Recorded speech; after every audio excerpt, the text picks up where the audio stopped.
people are big on shopping for price when it comes to insurance. But your professional opinion, Chris, what do you think we're sacrificing when we're shopping for price to save a few dollars a month? Like I always tell people all the time, people call me cheap. I say I'm frugal.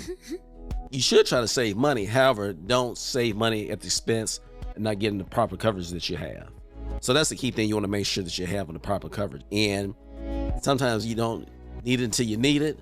And that's sometimes what people run into. You know, they'll try to scam on the home insurance. They'll try to scam on the auto insurance, trying to get something cheap. But then when something goes wrong. Do you think it's both the customer and the agent?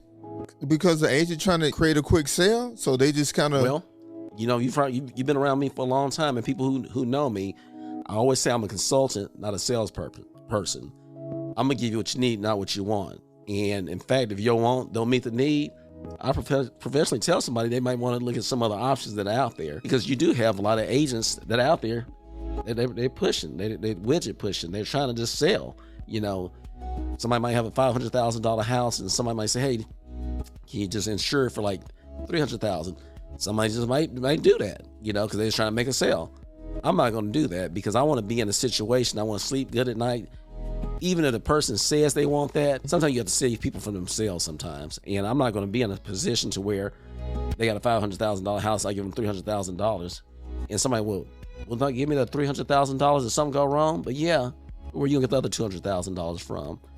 And the thing what you're going to find out a lot of times, you might have to dip into some other, resources, financial resources, to make up that difference. So it might be your savings, your 401k, like life insurance or something like that. So you're pulling funds away from something else that was allocated for your retirement or for another catastrophic situation to get that house. So now, did you use that other $200,000 to get where you needed to be to offset that $500,000? You got it. However, you put yourself in a position later on down the road where you're not going to have the finance you need for your retirement or whatever else might come up that you had planned for. What happens when your insurance hits its limit?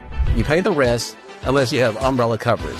Your basic policy has a limit. Umbrella insurance steps in when those limits are exhausted. Protect yourself against lawsuits, medical bills, and more. Ideal for homeowners, landlords, young drivers, and anyone with assets to protect. Choose your future. Call me, Chris Ziegler, at 214-870-4269 or visit 𝐿Ziegler'sAgency.com.